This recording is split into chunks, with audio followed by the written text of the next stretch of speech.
Swear.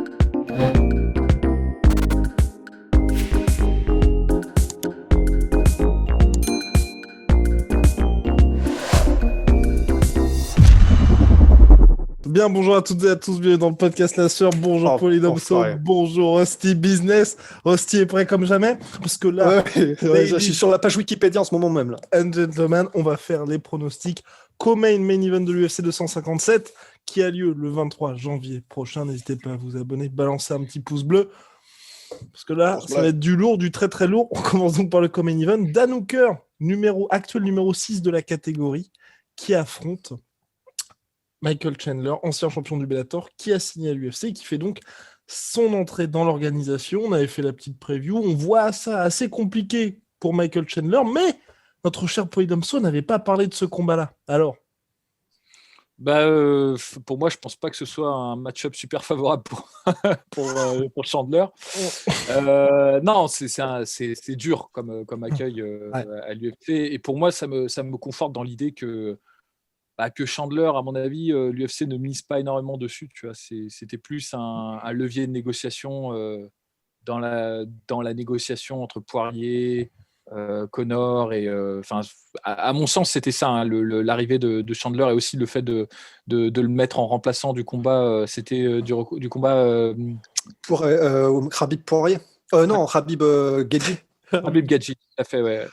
Et non, oui, c'était vraiment une histoire de smooth up, d'accélérer en fait le processus, tout en sachant que de toute façon derrière Chandler il n'avait pas énormément d'impact en fait dans la catégorie et de traction lui-même pour négocier. Donc c'est un peu comme ça, c'était un peu un truc en one shot à la Dana White. Faut pas sous-estimer Dana White. C'est un bon. Il est assez intelligent, il est assez machiavélique. Il peut tirer plusieurs ficelles, billard à 3 bandes. Il connaît, tu vois, il connaît. Et donc je pense que là maintenant que c'est passé cette histoire, que Poirier il a accepté de combattre Conor, que Justin a combattu Khabib comme il fallait, que Tony Ferguson de toute façon a évacué de l'équation. Là maintenant on est dans une négociation qui est plus fluide et du coup Chandler vas-y Hooker, tu vois. Genre, et c'est pas cool, c'est assez violent comme traitement, parce que je trouve que même si c'est un très bon lutteur, Chandler, et qu'il est assez athlétique et très explosif et très dangereux sur les premiers rounds, un adversaire comme Hooker qui a la capacité de feinter, qui est très, très longiligne et qui a une bonne activité, franchement, avec le jab, avec les low kicks, même les calf kicks plutôt, c'est quand même beaucoup d'armes qui peuvent poser énormément de problèmes à Chandler. Surtout qu'on avait vu que Chandler, même s'il est capable de faire des grandes explosions, à chaque mesure où il fait une explosion, chaque moment où, par exemple, il va faire une esquive rotative pour éviter un coup, ça va diminuer un peu sa barre d'énergie. Et à un moment donné, il ralentit, mais vraiment, vraiment de manière importante. Et puis alors je vous en prie. Ah non, mais j'avais terminé. Alors que Hooker, il est capable de faire une guerre de 5 rounds, il est capable de maintenir son activité. Donc, Et pour le coup, je voulais ajouter aussi sur Chandler, j'ai vu passer ça là, ils montraient, ils avaient fait une petite compile de ses derniers cas au Bellator. C'est vrai qu'aussi il a quand même très souvent le même setup avec son putain de bras arrière. Et je pense là pour le coup que notre cher Dan Hooker, ça va. Je pense que avec City Kickboxing, même si Eugene Berman ne sera pas dans le corner, ils ont vraiment taffé ça. Et puis le fait, tu vois, qu'ils prennent à chaque fois la mesure avec son jab et tout le temps pareil. Là, je sais plus, c'est le dernier mec ou l'avant-dernier mec qu'il a fini au Bellator, il a essayé 5 fois jusqu'à ce que ça passe en bras arrière et qu'il le finisse et qu'il le mette KO, tu vois. Mais je pense que tu essayes 5 fois contre Dan Hooker, tu finis par te faire salement contrer en fait. Et puis je crois aussi que le fait que Hooker soit très très très chaud sur tout ce qui est les attaques qui viennent du bas vers le haut, genre des genoux, les genoux de Hooker, c'est vraiment vraiment vraiment, il les met en interception, il les met en offensif et tout, ça plus des front kicks, des trucs comme ça, à mon avis, toute proportion gardée, mais j'ai l'impression qu'on va avoir un petit peu une redite de Cowboy Cerrone contre Alex Hernandez, où grosso modo, une fois qu'il aura pris la mesure et le timing de Chandler, si Chandler ne l'a pas éteint dans les premiers échanges, je pense que il va prendre très très sévère en genou, en front kick, un truc comme ça. Ouais, et puis d'autant plus que le grappling mine de rien de Dan Hooker, c'est pas non plus comme s'il était catastrophique aussi. Donc c'est vrai que Michael Chandler, qui a l'habitude de passer le premier round, de se servir de ça pour se donner de l'air, je pense que là aussi ça va être assez compliqué pour lui, tu vois, de se dire je peux me garder ça pour me permettre de dicter un peu le combat et reprendre un peu, gagner un petit peu de temps s'il y a une espèce de marée néo-zélandaise. Et je pense que c'est bien vu de la part de Rust, de souligner l'importance des coups en interception de Dan Hooker, parce que tout le jeu de Chandler va être de rentrer dans la distance Ouais. de Dan Hooker, parce que sinon il a un net désavantage d'allonge. Et petit. Et le problème de Chandler, c'est que c'est pas quelqu'un qui est très sophistiqué dans ses entrées. Il est très rapide, hein, il est très explosif, surtout dans les débuts, le premier round. Mais c'est pas un mec, il est en ligne, quoi. Il fait pas il fait pas beaucoup de déplacements latéraux. Et même sur les changements de niveau, je trouve pas que ce soit ce qui se fait de mieux. Alors il le fait, hein, parce que bon, bien sûr, c'est un lutteur-boxeur, donc c'est sa base, c'est son jeu en fait dans l'octogone. Mais comme tu le disais, il a tendance un peu à répéter les mêmes patterns quand il veut rentrer. Et moi, tu vois, j'ai un peu peur de ça, c'est-à-dire qu'il va se retrouver en bout de course et il sera constamment harcelé par Dan Hooker. Alors, ce sera peut-être pas forcément des énormes coups, mais bon, bah, tu sais, à force de prendre des calf kicks et de prendre des jabs, à un moment donné, il va multiplier ses entrées, et j'ai peur qu'à un moment donné, il répète un peu 2-3 fois la même entrée et que bon, bah, Dan Hooker en prenne la mesure et l'intercepte.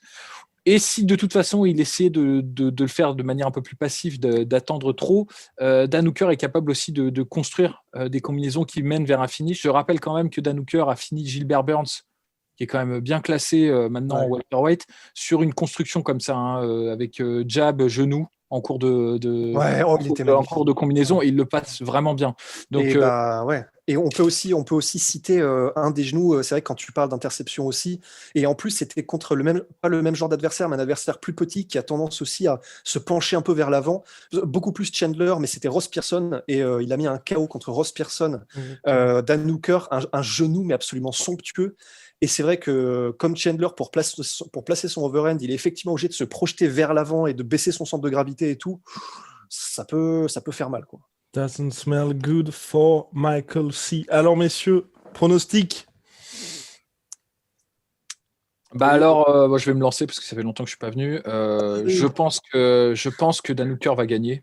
Je pense qu'il va gagner de manière relativement confortable, et je donne un TKO round 2. Je vois bien ça. Alors après, on peut être surpris, hein, par la vitesse et l'explosion de Chandler. Mais néanmoins, pour ce que j'ai dit précédemment sur son approche qui est un peu trop frontale, je trouve, je pense que c'est du tout cuit pour Dan Hooker.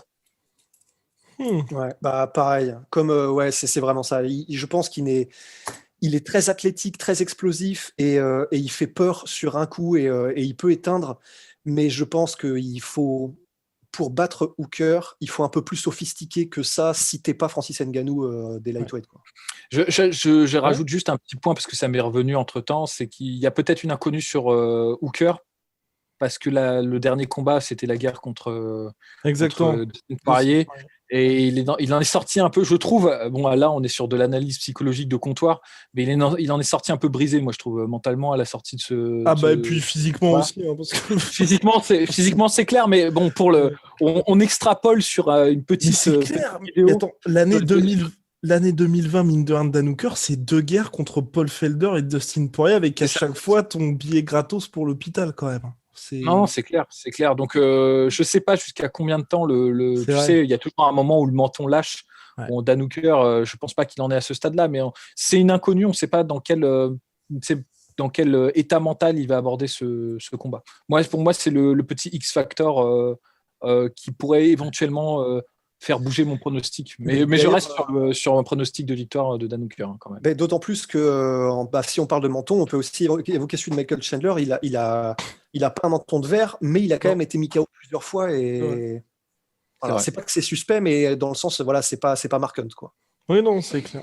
Non, c'est Michael Chandler. Bien, bien, on va passer maintenant au main event. Conor McGregor, Dustin Poirier, 23 janvier.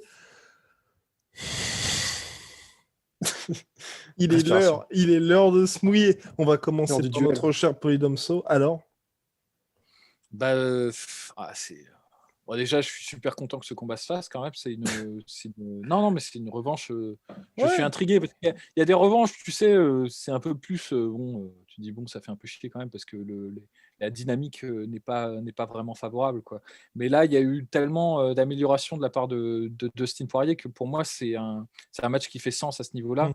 On n'est pas dans la même catégorie. Enfin, c'est intéressant. C'est vraiment intéressant. Pour moi, il y a des trucs qui peuvent vraiment rendre la rencontre palpitante.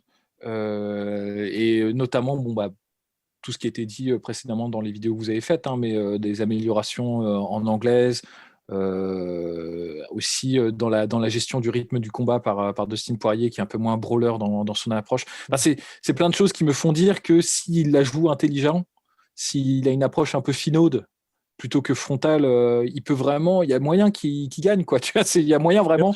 Question pour Domso. J'ai envie de savoir ce que tu penses de ça. Comment est-ce que tu fais si tu es Dustin Poirier pour pourrir le combat? Parce que Guillaume était en mode les armes sont pas évidentes parce que le clinch c'est pas son truc, amener au sol c'est pas son truc. Comment il fait pour éviter la marée sur les premières minutes pour pourrir le combat, tu vois?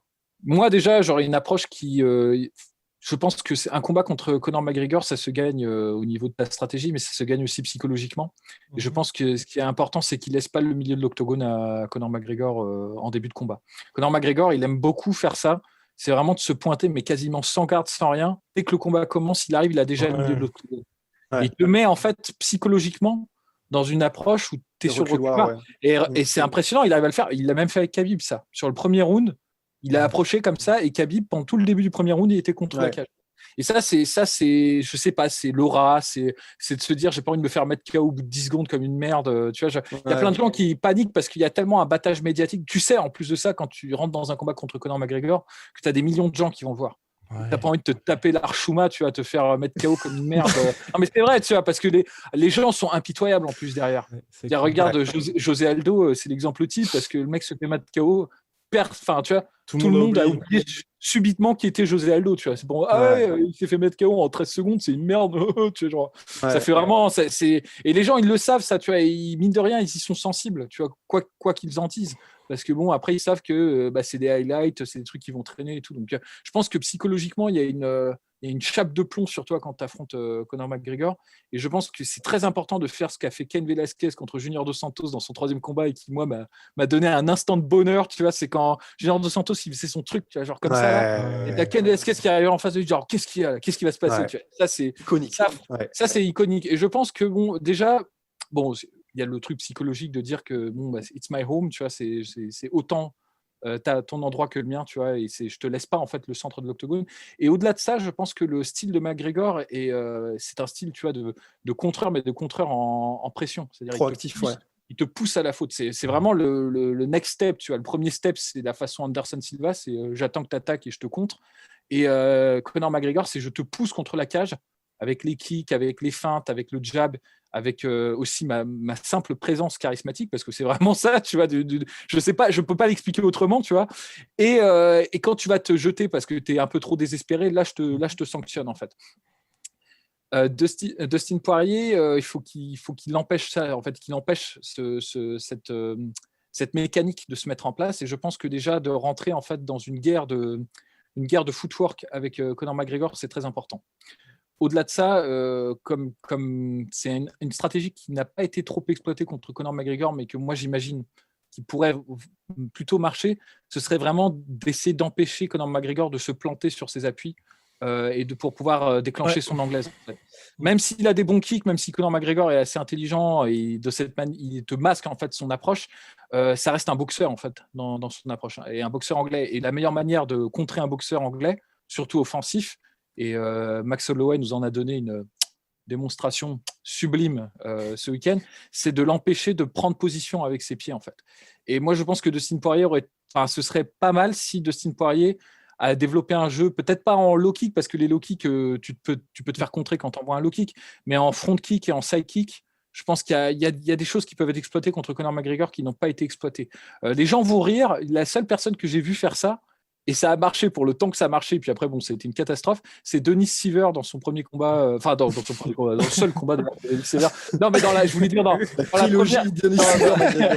dans la première minute, ça a duré 1 minute. Après, Denis Siver, il a abandonné le truc et s'est fait corriger, tu vois. Mais dans la première minute, Denis Siver, il a peut-être lancé 4, 5, 6 sidekicks sur la jambe avant en fait de Conor McGregor.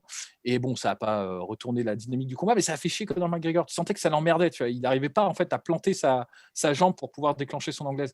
Donc la perspective. Et d'ailleurs, en soi, c'est ce qu'a fait Dustin dans le premier combat. Hein. Avant de se prendre le KO, il y a plusieurs low kicks qu'il met qui déséquilibrent, tu vois. C'est vrai, mais c'est plus des low kicks. Et c'est pour ça que les low kicks, c'est un peu dangereux parce que c'est toute une. Mais sauf que tu es à distance de. Ouais. T'es à distance de points et puis en plus, tu envoies ton low kick, tu es sur une jambe. Si tu prends un contre à ce moment-là, tu tombes et tu es mort, tu vois. Donc c'est vrai que c'est un peu plus dangereux, c'est un peu plus compliqué, d'autant que comme Conor est en southpaw, généralement, les low kicks, Conor, il a juste besoin de lever le genou. Et ça fait tibia-genou et tu fais un low kick, quoi. C'est ce qu'avait fait Max Holloway, il avait donné un low kick, ça avait fait un tibia-genou, puis après il n'y avait plus de low kick parce que c'est vrai que c'est super douloureux. Donc, je pense que des sidekicks un peu, même un peu dégueulasses, il y en a un autre qui l'a fait, c'est Ned Diaz dans son deuxième combat, même s'ils sont dégueux, comme tu es au bout de ta distance, ça empêche les retours en boxe et ça te fait gagner du temps en fait. Et surtout, ça te permet de disputer le centre de l'octogone. Moi, je pense que donc les 2 premiers rounds, si j'étais Dustin Poirier, j'éviterais d'engager trop en anglaise et j'essaierais vraiment d'avoir un bon kicking game au début.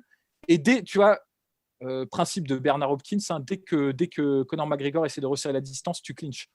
C'est-à-dire tu le gardes c'est soit all the way in, soit all the way out, quoi. Ouais. All the way in, all the way out. Et donc, moi, je ferais ça sur les 2 premiers rounds. Et puis après, quand ça ralentit un peu, là, je déclenche un peu en anglaise. Parce qu'en revanche, si Dustin Poirier se lance et se dit je vais faire du Paul Spadarofa, tu sais, le shoulder roll, mais en jambe, tu vois, en southpaw, je me dis il va se faire. Ouais, contre Conor, c'est peut-être le pire truc. Ouais. C'est pas le bon, surtout dans les premières minutes. Après, sur le 3e round, 4e round, quand le rythme a baissé, quand la vitesse et l'explosivité de Conor McGregor est moins là, c'est une arme très intéressante. Mais le problème, c'est que ça laisse trop d'espace.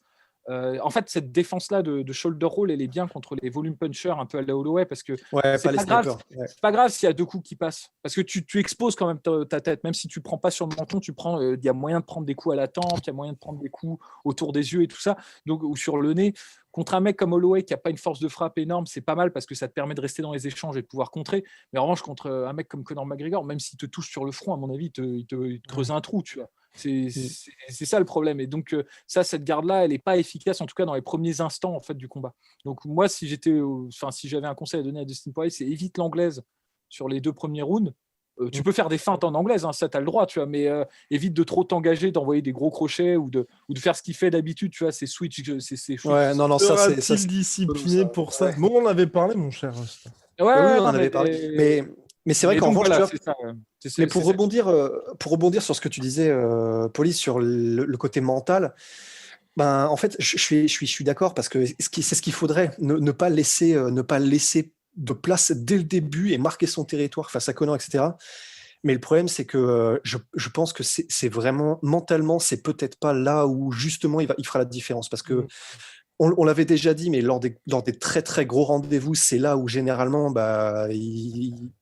on n'a pas le Dustin Poirier version de luxe. Et là, contre Conor, ça veut rien dire parce que c'est des échanges d'avant-combat, mais je sens pas forcément qu'il a cette espèce de volonté de conquérant ou en tout cas de marquer son territoire. Et j'ai un petit peu peur, tu vois. Contre Khabib, il était censé, c'était le game plan, prendre le centre de l'octogone. C'est l'inverse qui s'est passé au bout de 3 secondes. J'ai un peu peur. J'ai un petit peu peur que c'est étonnant. Ce soit vraiment pas là, justement, où il puisse briller, tu vois. Même contre Holloway, alors que pourtant il avait une présence physique qui était supérieure et qui normalement l'assurait, tu vois, de déterminer sa position dans l'octogone, jusqu'à ce qu'il mette un contre Holloway qui lui permette de renverser la vapeur sur le premier round, il le laissait venir à lui en fait. C'est très étonnant, mais en revanche peut-être que justement le dernier combat, il a dû faire l'effort contre Hooker de venir le chercher, donc il l'a fait sur 5 rounds et même pour moi, c'est pour ça, en fait. C'est parce que c'était Hooker, tu vois. J'ai vraiment l'impression avec Dustin qu'il y a ce côté, il met à l'amende tout le monde, sauf... Et il était dans une situation d'urgence pour le coup aussi, hein, parce qu'il perd les 2 premiers rounds contre Dan Hooker. C'est Non, mais vrai en plus. c'est un mystère parce que je pense pas qu'on puisse dire que Dustin Poirier n'a pas de mental ou n'est Ben pas ouais, un c'est guerrier. ça. Parce Il, que il a du cœur ça, comme c'est pas vrai. personne. Tu vois. Il est Ouais. très, très courageux. Et puis, moi, j'aime bien, enfin, je suis un fan inconditionnel de Dustin Poirier. J'aime beaucoup, tu sais, c'est un des rares mecs qui a suffisamment de sang-froid pour faire des interactions avec le public. Ou, genre, par exemple, tu sais, Bisping. son combat contre Avec Hawker, ouais, Bisping. Oh Listen to là là. Bisping, tu vois, et ça m'a vraiment fait marrer. Et je me dis, putain, il faut quand même beaucoup de sang-froid pour faire ça Ouais. dans un combat, surtout en début, tu sais, quand c'est un peu tendu. Ouais. T'as un peu la nervosité de chaque début de combat. Donc Mm. je sais pas. Effectivement, moi, pareil, j'ai du mal à l'imaginer comme ça, mais je sais que c'est un conseil que je lui donnerais de toute façon. En règle générale, quand tu combats quelqu'un ou tu combats quelqu'un tout court, en fait, ce qui est intéressant, mais à plus forte raison quand tu connais, en fait, quand tu sais ce qu'il va faire, c'est pas forcément de se dire, moi, je vais faire ce que je fais et je vais essayer de le dépasser, tu vois. C'est de se dire l'approche qu'il faut avoir quand tu combats un profil un peu à la McGregor, c'est de se dire, je vais le sortir de son plan A. Je vais même pas essayer de mettre mon plan A à moi et d'exprimer mes forces par-dessus les siennes. Je vais essayer de faire en sorte qu'il puisse pas exprimer sa force principale, en tout cas sur un premier temps. Et après, ensuite, quand il est forcé à prendre autre chose, là, on peut s'adapter, être sur un terrain d'égalité, pouvoir faire autre chose. Parce qu'en fait, sinon, le jeu de Conor McGregor, il est trop bien rodé. Mhm. Ouais. Donc, c'est pour ça que je dis que c'est très important. Les premiers instants, moi, je vais te dire, les premiers instants du combat vont être révélateurs, en fait, sur la suite du combat, je pense. Ouais. Ouais, mais même, je pense que là, je te rejoins aussi. La simple manière dont les deux vont avancer l'un vers l'autre, c'est con, tu vois, mais je pense que rien que là, on va savoir direct, tu vois. Bon ben, allez messieurs, il est temps. Il est temps de se mouiller.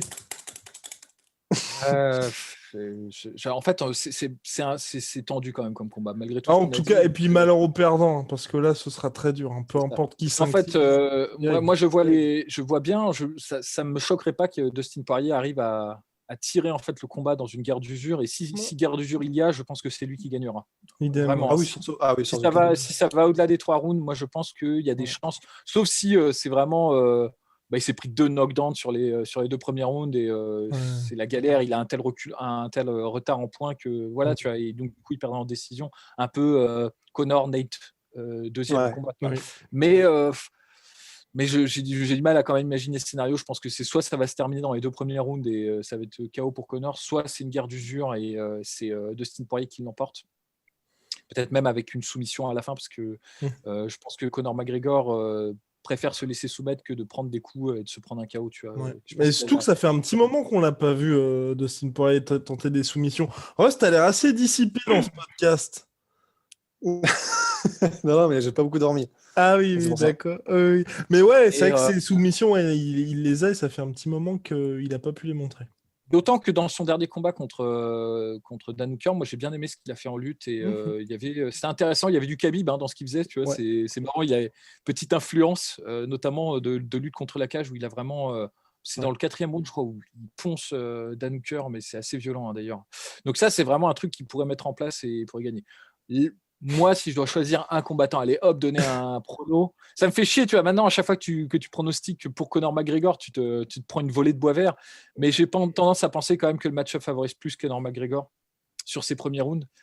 Et allez, je vais pas me lancer au point de dire Conor KO au premier round, mais c'est un truc que je vois quand même bien venir, tu vois. Je le vois bien, ce KO au premier round de Conor McGregor, tu vois.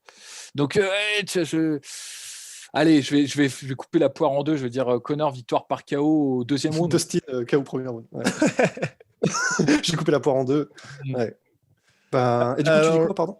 Je dis KO par Conor, mais KO Dustin au 2e round. Conor mais KO Dustin au 2e round. Voilà. Ouais, Rust, alors. c'est bien, tu suis, Rust. Ah, putain, c'est terrible. Bah, moi, je mets Conor mais KO premier round. Bah, Ouais, ouais. bah non, c'est probable. Hein, Oui. ouais, stylistiquement. Ouais. Non, mais moi aussi, Et je toi, mets du coup? Conor McGregor par KO premier round aussi. On Non, va se mais faire vraiment. Non, mais ouais. Du coup, c'est Dustin Poirier qui va gagner par KO au premier round. Non, C'est mais fatal. non, mais le problème, c'est honnêtement, le problème avec Dustin Poirier, c'est que dans l'histoire, il n'y a aucun moment. Enfin, moi, je sais qu'il n'y a aucun moment où tu vois, il y avait des combats où justement le côté mental, il m'a agréablement surpris. Et puis, mine de rien, je suis désolé, moi, le combat contre Dan Hooker, j'ai fait une nuit blanche pour ce combat-là. C'était très, très chaud. Et je vais pas dire qu'il a fait n'importe quoi contre Dan Hooker, mais il y avait clairement moyen d'éviter une guerre pour Dustin Poirier, tu vois. Et c'est ce qui fait aussi que là, je le sens pas du tout, parce qu'à chaque fois, tu vois qu'il y a des trucs qui paraissent entre guillemets évidents, bien évidemment. On n'est pas combattant de MMA pro, on n'affronte pas des tueurs à gages comme Khabib ou Conor McGregor, mais tu vois, il y a certaines choses qu'il faut appliquer. Dustin Poirier, il le fait pas, ou du moins, t'as pas l'impression que, tu vois, même façon Justin Gaethje contre Khabib, où t'as un round où, ok, ça se passe pas comme prévu, mais quand même, il essaye de faire ce qu'il doit faire pour pouvoir gagner. Contre Dustin Poirier, à chaque fois, tu fais, ah putain, mec. Là, tu vois, fallait le faire. Il y avait une stratégie qui était plus ou moins ambitieuse à essayer de mettre en place. Et là, contre Conor McGregor, j'ai du mal à me dire tout ce que Polydomso a dit qui était extrêmement judicieux. Ce que Rost avait dit dans la preview précédente était aussi judicieux. Mais c'est des choses, on ne l'a jamais vu faire ça, en fait, Dustin Poirier. C'est pas non plus comme si on avait vu des combats où on s'était dit, oh putain, ça, on l'avait jamais vu faire façon Max Holloway contre Calvin Kattar avec les sidekicks, où tu l'as jamais vu faire, tu fais putain, là il a fait quelque chose qu'il fallait faire, et donc ensuite pour l'avenir c'est assez encourageant. Lui c'est un peu plus compliqué. Ouais, d'autant que tu vois, j'étais en train un peu de me remémorer les plus belles victoires de Dustin Poirier, mais c'est vrai que c'est toujours dans des circonstances. C'est pas du tout pour minimiser son bilan, un peu, mais c'est juste pour dire que quand il affronte des boxeurs punchers, généralement ça se passe pas super bien pour lui, parce que tu vois, je te disais, parce que Justin Gaethje, c'est quand même un des gros frappeurs et c'est de ses plus belles victoires, mais c'était encore l'époque où Justin Gaethje il avait encore son style requin marteau, tu vois, où et il a failli se faire finir. Et tu vois, c'était l'époque où Justin Gaethje était encore myope. Et vous vous êtes foutu de ma gueule, mine de rien, quand j'ai dit ça. N'empêche que c'est qui avait raison, tu vois, au final. C'est qui avait raison. Non, mais c'est vrai, c'est vrai. On prend pas les hommages dus à mon rang, tu vois. Ben Denis. Mais ce que je voulais dire, c'est que je suis pas garanti, par exemple, qu'un rematch avec Justin Gaethje tel que Justin Gaethje combat aujourd'hui, que ça donne le même résultat, tu vois, parce que c'est vrai que je pense qu'en fait, comme même maintenant, même avec son approche en anglaise qui s'est considérablement améliorée, parce qu'il y a quand même un progrès qui est net sur sa défense, ben, il a besoin en fait pour vraiment donner ses meilleurs coups, d'en prendre quelques-uns en fait. Même contre Justin Gaethje, quand tu vois le truc qu'il faisait quand il triplait, quadruplait, quintuplait le jab sur Justin Gaethje, c'est parce que Justin Gaethje restait en face de lui à se couvrir comme ça. C'était pas contre un adversaire. Tu vois, Conor McGregor, tu peux pas faire ça, quoi. Tu peux pas rester à distance de frappe, envoyer 3, 4, 5 jabs et te dire ça va passer, tu vois. Ça passera pas, tu vas te faire contrer en fait. Donc c'est l'approche typicale Dustin Poirier. Je pense pas que ce soit la bonne contre Conor McGregor, malgré tous les efforts, toutes les progressions, tu vois. C'est pour ça que j'ai tendance à pencher plus pour McGregor, alors que McGregor, pour le coup, je pense pas qu'il ait beaucoup progressé, tu vois. Si on me pose la question qui a plus progressé entre les deux, a le plus progressé entre les deux depuis leur dernier combat, c'est évident pour moi que c'est Dustin Poirier. Mais est-ce que c'est suffisant pour battre un match-up qui est vraiment pas facile? Je pense pas, tu vois. Je pense pas. Mais en tout cas, si Dustin Poirier s'impose, ça montrera qu'il s'est effectivement adapté à Conor McGregor. Et là, pour la suite, ce sera extrêmement encourageant. Alors Conor McGregor, on sera plutôt sur des acquis que nous connaissons tous. Je pense que Conor va faire du Conor, quoi. Il va pas commencer à faire des entrées en Imanari Roll. Ce serait déstabilisant, mais c'est pas ça qu'il va faire. All right, bien messieurs, rendez-vous le 23 janvier prochain. Juste avant, il me semble que sur l'UFC 257, alors peut-être j'ai une connerie, mais il y a un combat qui va passer un peu fly under the radar. Attends, laisse-moi deviner. Est-ce que c'est Armen Tsarukyan contre Nasrat Akparas? Oh, il est de retour. Ouais, il est même pas sur la main card, tu vois. Il est combat principal des prélims, je crois, et ça va être une blague, ce combat. Mais ce mec, sa carrière à l'UFC, je sais pas ce qu'il a fait au matchmaker, mais Tsarukyan, il est arrivé quand même. Premier combat à l'UFC, Makhachev. Ensuite, Olivier Aubin-Mercier, David Ramos. Et puis maintenant, Akparzad qui a fait quoi? Il s'était fait mettre KO à Las Vegas et je crois qu'il est revenu depuis. Hein. Je crois, ouais. C'est sur Drew Dober, c'est ça. Un truc assez violent. Mais il est bon, Akparas. Et Drew Dober est excellent aussi. Putain, mais c'est...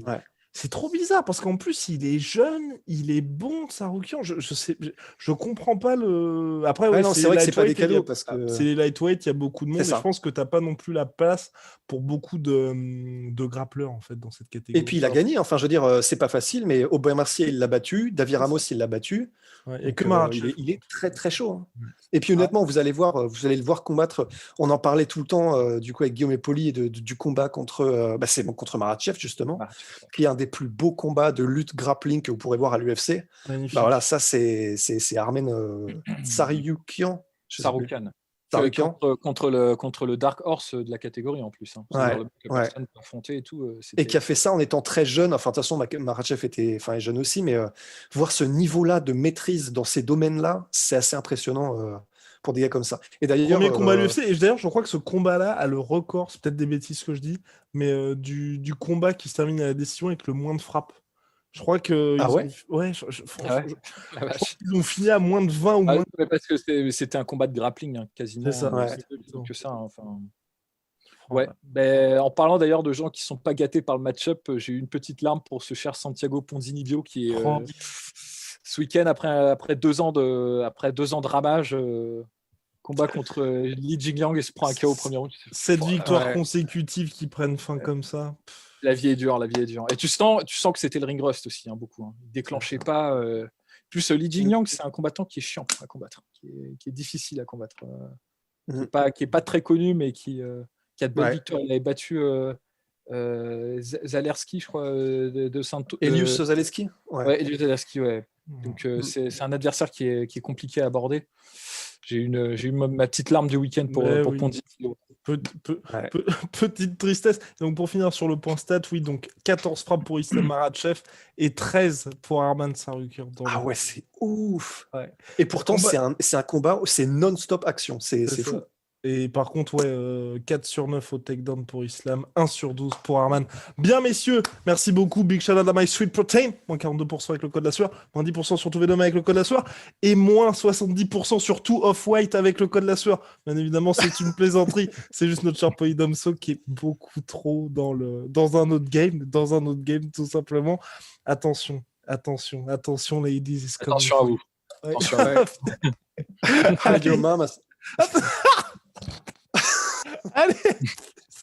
Allez, au revoir.